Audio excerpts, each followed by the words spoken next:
Is about our personas, our audience. What else do we need to know in our marketing message or build? We started with a vision, right? It has to start with something amazing like a vision.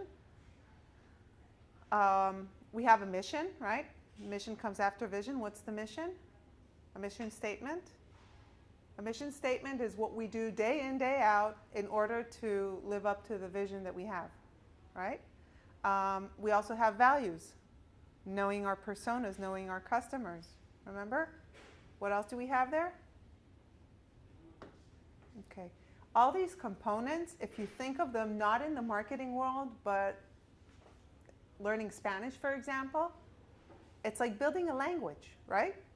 Because you have these words that describe a vision, the words that you have some kind of clarity and a mutual agreement on. And then there's this big vision, which is the why, which is like a cultural thing if you look at a language, right? And a mission, how you interact. Like you're here in a new country, and you can see that there's a different vision and approach to things, and also a mission of how we act and interact day in, day out to live up to that crazy promise of Startup Nation, which is crazy. So to me, when we do marketing, it's like we have a language. It's not just a message. And if you'll ever be a CMO, whether in a small startup or the big corporate world, if you have a language, if you feel like everyone's talking the same talk and walking the same walk, you're on the right path. And it doesn't necessarily mean anything really big. And I'll give you an example right now. How will you know that you're on to a good language and to a good message?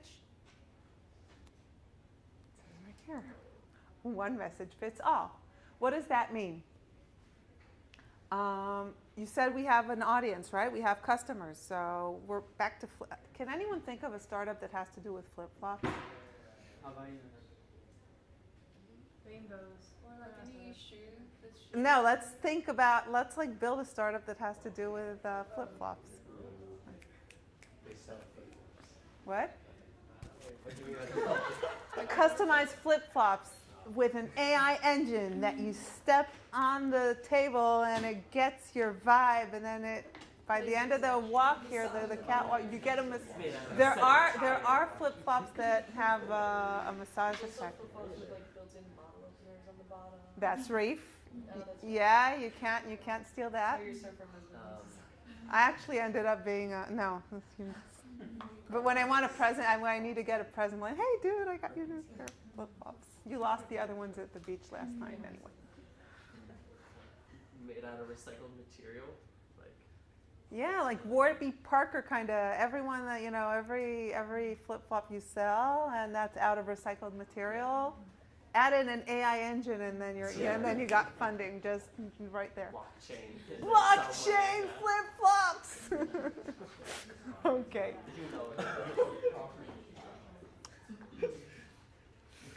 Listen, you can sell anything. Yeah. Believe me, anything. Things we've seen here. One message fits all. Back to being serious and talking marketing. When you land a message that if you say that sentence, we believe that, or we do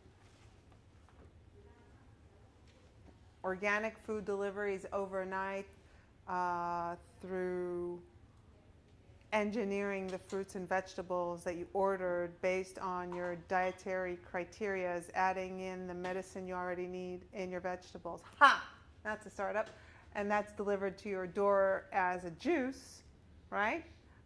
If there is a message in there that suits your audience, the right message would also make sense to investors, and it would also make sense to the team that you want to recruit, to the team members. Okay? The why we do things, that one tagline we have, it has to make sense to everyone. That's how you can test, and that would be your KPI. When you build a message, it has to make sense for everyone.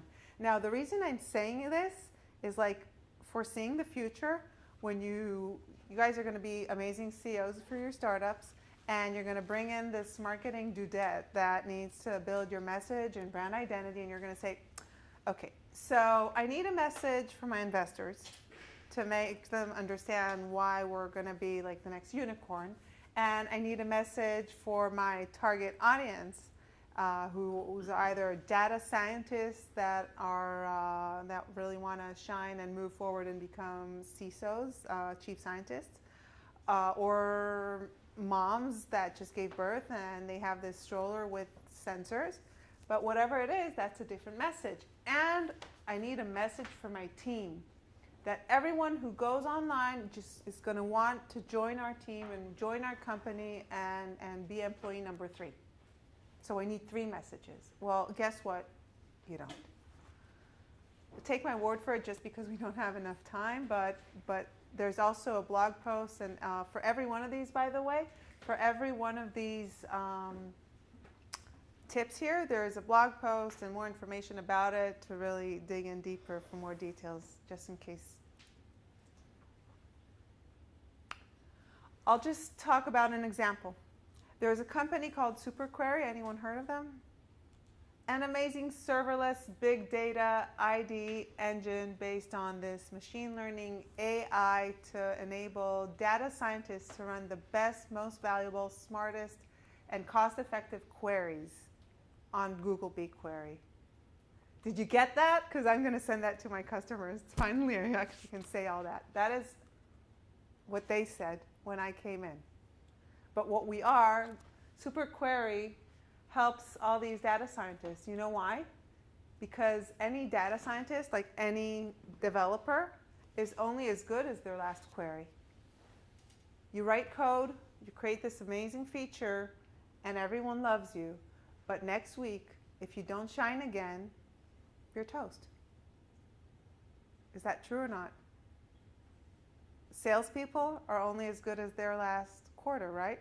So eventually, we always need it to live up to our game. How did we come up with it? By the way, when they were in the Silicon Valley last week, and they met with amazing investors all the way to Andreessen Horowitz, and they showed them this slide. And everyone smiled because they understood what they mean. And when they were at Google Next and talked to developers, and before they showed them the app, this was what they opened their tablets with. It made sense because every data scientist knows that if they want to promote themselves and if they want to move forward, they need to be ahead of their game every day. Okay? So when we nailed this, and by the way, it was through a vision and mission statement and understanding the values. The values for this company were smart, pro-simplicity, valuable, and there was another one that I wasn't really connected with, so that's why I can't remember it. But those values they came up at the end of the day with, these guys are data superheroes, and if you want to be a data superhero, you better join us and use SuperQuery. And guess what? Ever since they launched this, their traction online and the conversion rate, the amount of people that go onto the website and convert into users is amazing. Like, if you know what the amounts of conversion rates are in B2B, like from the moment you go into someone's website until you become their customer, what is the percentage? What are the chances? Guess. 2%? For people. 4%? Yeah. 2%? 3%. I hear. You only get to go once. If someone clicks on your ad, what are the chances of them becoming 10 to 15? Oh, you're I want to work where you work. Okay. I'm like, I don't care either. Negatives, not going up. I don't want to say 1%. Is it like half a Less than percent? 1%? Yeah. Uh-huh. What? No, like 2%. Yeah. Well, it's about less than 1%. It depends. What's considered like really good, but reasonable? Okay, first of all, there's this site called Indie Hackers, and it has tons of insights for different companies and what are the best and most expected conversion rates and how to get there too, not just what's the number to aim for. In the B2B world, an email open rate, for example, if it's between 20 to 30% of a database of people that subscribe, privacy, so they subscribed or they're willing to accept your email, that's about 20 to 30% open rate, okay? Out of which, I guess about 10% click rate out of the 100% inside the email, that's good. So that would be, what's 10% out of 30? 3%. That's 3%, okay? But it's, Yeah, 3%. what? Don't, I was questioning because I right, so what were you thinking? What? What did you think? Like, What? come on, dude, that's not 3%. What? You questioned him. Okay, fine, I tried.